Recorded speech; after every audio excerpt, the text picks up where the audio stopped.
ndi lucky okuba live radio yalumbibwa omuntu omuye yamutta. Pallaso ebyaddala si muntu wa bulijjo. Pallaso naddala muwaludi eyo eya gangs. Bwe tuba twagala abaana bano nga balamu tulina kwogera straightly. Bwe mbanga njagala alien skin nga mulamu sirina kumuwagawaga. Alien skin abantu bakuba abantu mu lubiri. Singa omwana omu yafa, singa mukama bavaamu omwana omu n'afa, katulinde ku bantu abakuba mu lubiri. Mubadde mugamba wano nti nno Bobi Wine yakuba abantu mu lubiri. Bobi Wine yakasuka obucupa. Abantu ba Bobi Wine bakola ki? Bobi Wine teyali mu lubiri, tebamukiza dokuimbya Ssaabasajja Kabaka. Simanaji yali musajja wattu. Mujje kaliya ya Bobi Wine mu nonsense. Nakati Pallaso yalumbye alien skin muyingiza mu Bobi Wine. Bobi Wine balumbe kitebe kye kiramba. Polisi yali ludda wa? Polisi we yayi. Singa basanga abana ba Nupu bali bagenda kubaganira bette. Ekijjomanyi kinyaga bitono. Abantu abamu mulina ekintu kye mwabuusizza amaaso alien skin kyeyogedde ng'amaliriza. Yagambye nti ate mu kalulu oba mu campaign yagambye ndi mu campaign kigenda kusukkamuuko kye mwalabye ekyo kituuza. Mu campaign kigenda kusukkamuuko. Ebigambo ebyo gwe ampuliriza oba ndaba nze ndaba nga bya Kakooza Mutale. Jukira nti alien skin yatukakasa nti yaliko mu gurupu ya Kakooza Mutale n'akiyimba ne mu luyimba lwe. Yaliko mu gurupu ya Kakooza Mutale. Kitegeeza nti effujjo gwe bwe okyalijjukira Kakooza Mutale yakola. Kakooza Mutale yakola mu campaign mu myaka gy'aba Dr. Kizza Besigye. Otegeera kye njogerako. Kakati gwe muganda wange ampuliriza njagala okukakasa nti Kakooza Mutale akomyewo. Kakooza Mutale akomyewo. Kitegeeza nti already babawadde dda contract. Kubanga bakimanyi bulungi nnyo nti Gen. Museveni temugenda kumulonda. Temugenda kumulonda kati bagenda bakuba bukubi. Nga ku mulundi guli bwe kyali. Nti bannayuganda bakikakasa nti tetugenda kukulonda ne bakimubuulira. N'ateekawo amagye. Kakooza Mutale n'akuba abantu okuviira okubuuguluza. Kakati alien skin azze okukola omulimu ogwo era mu campaign nga bwakutegeezezza butereevu bamaze dde okubeera nga bamukwasa omulimu ogw'okutugumbuula bannayuganda abo naddala abatakkiririza mu Gen. Museveni. Era musuubire nti campaign nga Mukama Katonda atutuusizaayo campaign Bobi Wine wonna wanaabeera musuubire okuba nti abo abavubuka abakozi b'effujjo abali mu ggaali ya alien skin bagenda kukozesebwa okubeera nga batabiikirizibwa mu bantu bamunnamungi w'omuntu agoberera Bobi Wine. Musuubire emirambo okugwa, musuubire abantu okugendera ku bisago nga bakola emivuyo egy'enjawulo okusobola obaolyawo okuteekesaawo embeera eyinza n'okuleetera Bobi Wine okubeera nga bamuwera okubeera ng'akuba campaign ti campaign ze zifiiramu abantu nedda nga bwe mubimanyi byonna bwe batera okubeera nga babikola.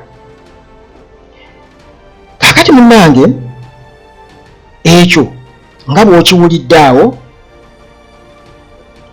katuddeyo ate ku mbeera kuba ekyo nyagadde nkiyiseewo akatambi nja kakuwa nga tumaliriza emboozi eno butya bwe yeeweze na biki ebyabaddewo yadde mwabirabyo naye bano bannaffe baatuyambye ne babisamarayizinga ne babifunzafunza kugamba okusobola okutegeera wa gye tulaga ne alien skin lwaki tagambwako lwaki nantagambwako. Kati munnange amawulire galaga nti amaka ga Wizo wali emakindi galumbiddwa. Amaka ga Wizo galumbiddwa era aba alien skin bagalumbye ne bakubayo amayinja. Yadde tewali nnyo bintu byayononesebwa biri awo oba abantu abalumiziddwa naye nga balumbye era Wizo akonfaminze wapositinze n'agamba nti bannaye kati ate nze munjagazaaki muli ku mutwe waffe gwe mukwataga gwe mugulana naye ate nze munjagazaaki nze nga nze munaamalako. Wizo yapositinze amaka ge galumbiddwa newankubadde nga mu kampu ya alien skin already bo bapositinze nga bagamba nti buli muyimbi yenna eyagwa mbu kati ayagala kuyimukira mu situation ye kugamba nga balinga abakyegaana naye nga kigambibwa okuba nti nno already amaka ga Wizo galumbiddwa. Jukira nti alien skin yabadde naye yalangidde dda nti balinde ekiddako newankubadde nga yangeze ku poliisi n'akola ki n'aluupa. Minisita Balaam already yabadde atukakasizza nti ekyo kirina okukoma era abateekamu ssente mu ganga ezo abateekamu ssente era abagenda okukozesa alien skin mu campaign mwalabye ndowooza nti Bebe Cool y'omu ku abo mujjukire Bebe Cool ono temwerabira nti Bebe Cool yayita jjajja mwami Brian White ye yamuleeta Bebe Cool ye yayita Brian White nga bazze okulwanyisa Bobi Wine Bebe Cool oyo era bino byonna ebyaliwo eby'emmundu mu Arua n'ebirala byonna ebyo byonna byali mu Bebe Cool nga bageza kukakanya Bobi Wine kati essaawa eno Bebe Cool tumulaba nga abakanye ne alien skin era ku nsonga y'emu njagala mukakase nti tekigenda kusigala kyekimu nti alien skin ali mu target kugambye nti Kakooza Mutale already mu saaka ezo gyali alina trace eyo mu byafaayo product ya Kakooza Mutale ate already tumulabye n'empuuga mu Democratic Alliance NRM egezaako kumwegaana kuba bo babyesamba bamala obiteekamu ssente ne babyesamba okiraba kati wuuyaawo nti oyinza okulaba nti essaawa eno ebyeggaali babijjejjeewo bwe batyo ate ne tukomawo mu campaign kubanga si kipya NRM okuteeka ssente mu bantu abalinga abo si kipya yadde n'akamu mulabye Sepapa mulabye Sobi ng'akutte emmundu pistu bakitaka Abdallah kitaka bano batta ababodaboda ne baba ababodaboda bangi nnyo baalemala baakubwa ku mulembe gwa kitatta ebyo byonna baagenda tewali abavunaanyi nakati balya butaala kane alien skin muti mwewuunya kubanga mumulabye mu kalulu nga bwakirangiridde awo era nga ye ali mu kasente ak'amaanyi tibagenda kumuwa amaanyi bagenda kumuwa ssente era ng'ayogeza buvumu akimanyi nti alina order from above newankubadde nga balamu ye wali abaamwegaana mu effujjo erigenda okubeera mu kalulu oba mu kampeyini za 2025 2026 alien skin gwe bakwasiza omulimu ogwo kugambye nti Kakooza Mutale akomyewo kubanga eno product ya Kakooza Mutale Pallaso yalaze ebyamutuusiddwako kuba yagambye nti yawonye kufa nti oba oliawo ebiwundu bingi nnyo bye yafunye mu byebatubye n'ebirala kasooke atubuulire atulage ate olulala ne Frank Antambi ayongezeyo atubuulire munnange nti Pallaso oyo gwe mulaba si muntu wa bulijjo muntu wa bulabe nnyo bwe kijja ku nsonga za gangs ezo kubanga history waali era munnange byonna oluvannyuma ate ensembi yakatambi kemumanyi obulungi yodde bwotabona mubumanyi naye akatambi nga alien skin ekintu kyakola akikozesa bumanyirivu naye ekikulu kya byonna gwe omuntu gwe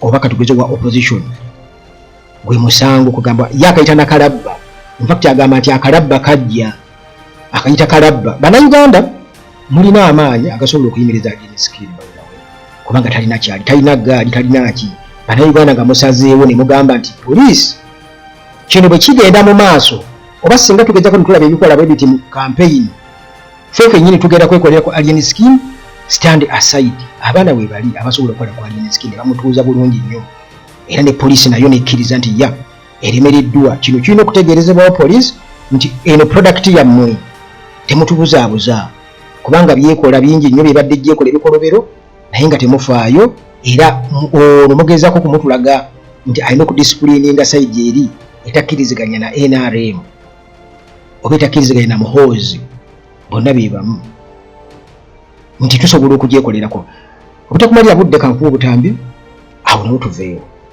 nze bannayuganda nakubibwa n'emmotoka n'entomera ndi lucky okuba alive radio yalumbibwa omuntu omu ye yamutta I'm lucky to be alive n'ekibuuzo kiri nti gwe nsabwe banaakulumba onaawona nze nawona nze gwe mutadde ng'ekyokusi biibyo byebibasanyusa biibyo sijja kumala kweyambulira toyina magezi oli musawo bannange bannayuganda bwe muteebereremu ebintu bino ne mubijjamu comedy nze bannayuganda nakubibwa n'emmotoka n'entomera ndi lucky okuba alive radio yalumbibwa omuntu omu ye yamutta I'm lucky to be alive n'ekibuuzo kiri nti gwe nsabwe banaakulumba onaawona nze nawona nze gwe mutadde ng'ekyokusi bibyo ebibasanyusa bibyo bibyo sijja kumala kweyambulira toyina magezi oli musawo bannange bannayuganda bwe muteebereremu ebintu bino ne mubijjamu comedy. Frank Ntambi Wayne Balkeza ge manya era ensonga ezindese zezo zimbadde musuubira. Pallaso Alien Skin season 2 season 1 we yaggwera Pallaso ng'akubye Alien Skin oluyi bannayuganda ne bakyukira Pallaso ne bawa support Alien Skin. So technically we could say Pallaso contributed a very big percentage kukujja kwa Alien Skin. Leero ngenda kwogera ku obulungi n'obubi obuli mu violence, obulungi n'obubi obuli mu mob gangs, obulungi n'obubi obuli mu criminality mu entertainment world. Season 1 etuletera Alien Skin nga mulese ye Pallaso, that's for a fact. Career ya Pallaso nekirira ya Alien neyambuka obulungi n'obubi obuli mu violence. Season 2 yabaddewo ku Mpere Festival ogenda okukakkana nga bituuse mu maka ga Alien Skin. Essaawa zino ebyaddala nsomye comments ku videos zimbadde ndi ku ya 12 ne lives ez'enjawulo ezikoleddwa ku nsonga eyo nga almost 95% of the comments are pro what Pallaso did. Oluyimba lufulumye era ogenda okulaba abaana bali mu kulutambuza each and everywhere. Now mu season 2 Pallaso ayambuka waggulu, Alien Skin akkirira bw'ati ebyaddala. Now Pallaso ebyaddala si muntu wa bulijjo. Pallaso naddala mu world eyo eya gangs abamumanyiko gye yava wano mu ggwanga erya Uganda agenda mu ggwanga lya America nayingira gangs ezo n'abeera mu street life eyo n'abeera mubi nnyo n'atuuka n'okusibwa. Pallaso era ngenda kubuulira ku bulamu bw'omukomera bwe yalimu nti yatuuka akaseera okusinziira kubamu kwe baali bamusiba nabo ba cellmates be be yali nabo mu sseero. Waliwo omwami omu ku ba criminals abali amanyi mu ggwanga lyamu bali basibidde Pallaso gwe bali bayita Robert Lee Yatez, bali amukazaako lya the spoken killer, y'omu ku ba cellmates ba Pallaso be yali nabo. Naye the spoken killer yatuuka n'agamba banzije mu sseero ne Pallaso ng'afunze ekyonga. Omulala bali bamuyita Vicky Dawn Jackson oba muyite the angel of death gwe baliita abire cellmate wa Pallaso nga Robert Lee Yatez agambye zibanzije wano nkubuulira amaanyi ga Pallaso, nkubuulira obulabi bwa Pallaso. Uncle P muzibu. Uncle P wobeera oyagala okumugeraageranya kati nemukubabuulira ku history ku basajja ababaddewo enjasa biggu omusaayi gwe ng'ogugassegase osobola okufunamu DNA ey'omusajja Al Capone. Abali bamuyita Scarface, alamuyita Big Al, alamuyita Big Boy, alabali bamuyita Snoky, Kabaka Alfonso Gabriel Capone. Ojja kusanga Pallaso musajja ali mu Italy naye ng'emirimu agikolera mu Chicago, omu ku ba mobsters of all times. Nkubuulira Pallaso. Wolaba John Wayne Casey amu ge bayita Pogo the Clown ye Pallaso DNA. Wolaba omusajja gwe bali bayita Luciano oba Lucky Luciano ye Pallaso.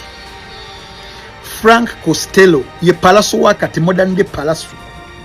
Wolaba Carlo Gambino abambali amukaza kwita the Godfather, abala Don Carlo, abalala the king of the United States underworld. Now Pallaso is the king of Uganda's underworld. Essaawa zino the dictator of New York City ono Carlo Gambino kati ye Pallaso the dictator of Kampala ebyaddala.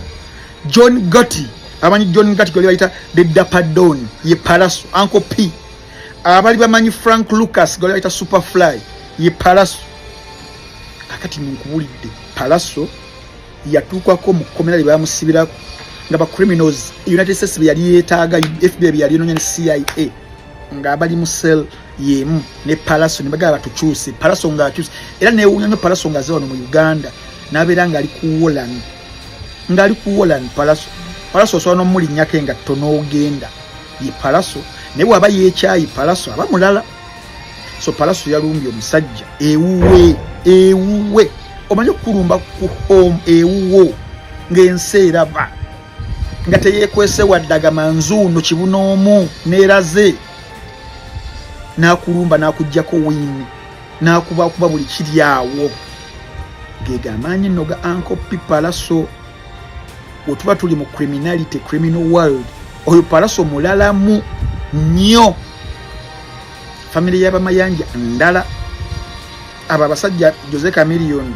Bobi Wine mu biseera ebyo fe abaaliwo abaabalaba balala era Bobi Wine kuyingira leadership n'abyesonyiwa mulalamu era we nalaba nga balumbye ekitebe ekyo ne ŋŋamba Mukama Katonda singa Bobi Wine akyusamu bw'okyusa n'agamba let me retaliate emirambo giyinza okugwawo now Bobi Wine Chameleone be bali bakabaka ba underworld eya Uganda the criminality eyo y'abaana ababayi abaana ababi abaana ab'eripanda mulabe ekyatuuseewo ejjo bakulumba na busuuluulu bakulumba na majambiya zibat yeeyo nno criminal underworld Bobi Wine bagirimu era bakyayinayo abaana eyo abaana abasobola okufa kulwa Bobi Wine oyo just yabagamba mubeere kuwolana ne bakkakkana osobola n'okujja n'obalinyako abaana ba NUP aba foot soldiers n'ogenda n'olowooza nti oli w'amaanyi ne bakutunuulira naye because of Bobi Wine yabagamba mukkakkane Chameleone mayanja abo kakati nawo Pallaso muganda wa Chameleone okuva eri nga alina attitude eyo n'okujja wano n'asangawo olutusi za muganda nga yamukolera ddaawo wonna ne Pallaso so ebyo nga mbikuwadde ebyaddala twolekedde akaseera akazibu naye nga bibaddewo nga tugamba abantu tuvumirire ebikolwa ebyo ebya gangs ezo bano nga bakkakkana naye nga tuglorifyinga gangs oyo alina eggaali oyo alina eggaali ekyabadde mu lubiri it was very unfortunate ekyaliwo ku 31st ng'abaana batererizinga abantu bazze okulaba music abazze okukasuka obucupa okubuwinga bibeerawo ne mu nsi z'abazungu twali tulaba omupiira gwali gwa Chelsea ne Spurs Cole Palmer ng'akuba ekkona nga mukasukira obucupa naye kati mbu Cole Palmer aduumire abantu bagende gangi ye katugeza girina igende mbawagizi bakube that is unacceptable that is what happened ku nkuuka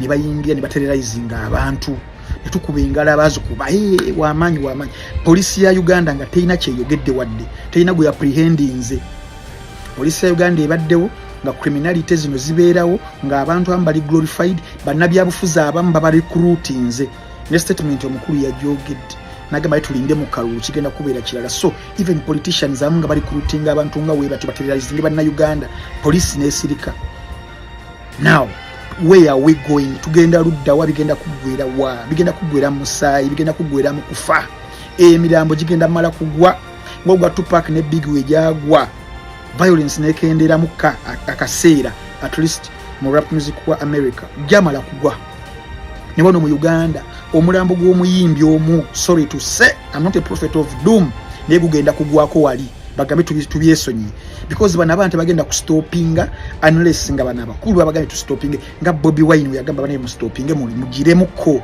ndi wano wala tuli mu leadership kati kutusa gwanga now bano ba gang leaders bana balina zi gangs baddala omusayi gujja kuyiika so oba toli munene weesonyiwa ebintu ebyo polisi ya Uganda era polisi singa evayo neberange ekwata ku Pallaso na Uganda bajja kunyiiga kubanga polisi ebaddewo bana abalange bawerekera buwerekezi omukwata ku Pallaso mbamukutte ku banna Uganda ebyaddala kikenderi polisi ya Uganda wembera mwina gwe mutiitibya nti wamu ne wabeerawo Pallaso ne beekyawa ne bagamba nawe ekijja kijinga ne banna Uganda ba echoing adobozi yerimu bana Uganda essaawa zino bali ku Pallaso bagamba yes Katonda wakola ebintu bye abana Uganda bali bakyayi Pallaso lwa violence essaawa zino bamwagala olwa same violence kubanga ye yabaleetera omuntu akozeseza violence okubatererizinga Pallaso creating a monster yabadde alina okujja okugikakkanya and I believe in Pallaso ebyaddala I don't condone violence sijagalira ddala, but the reality is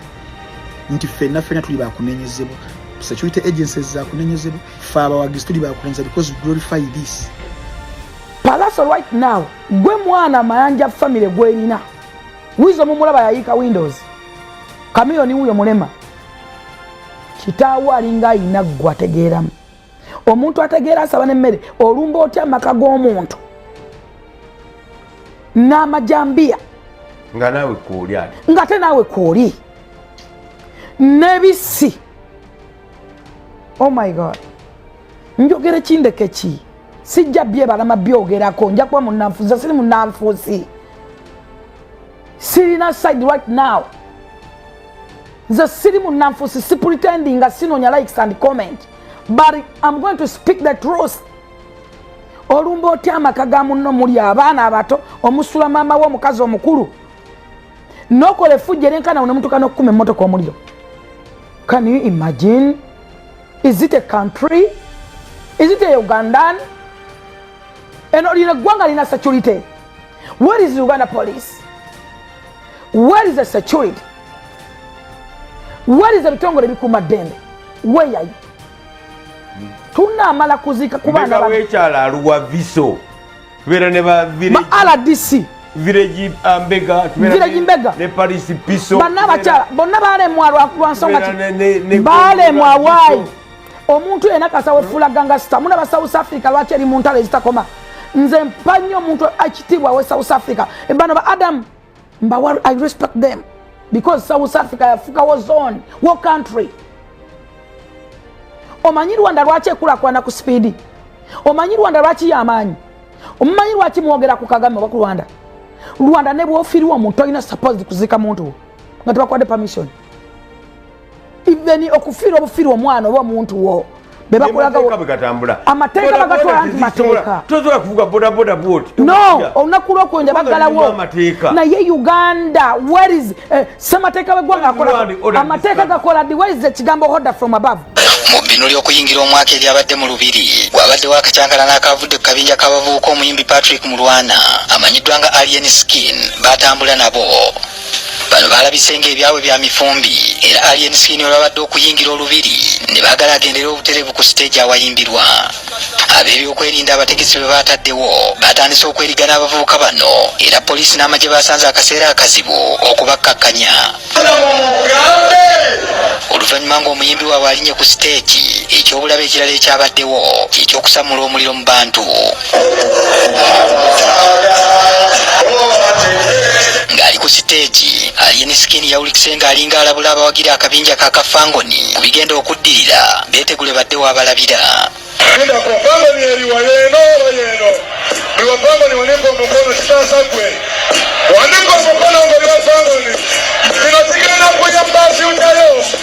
Ekyaddiridde abalaze nti tebawagira Alien Skin nga bamukongoola n'okumuŋoola akabinja k'abavubuka katambula nako kabakkakkanyeko ne kabawumiza agakonde kussa n'ensambaggere.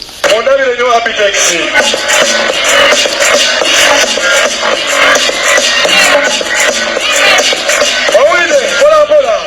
Abantu babunye emiwabo naye olwannamungi w'omuntu nga si kyangu kyakulaba woddukira.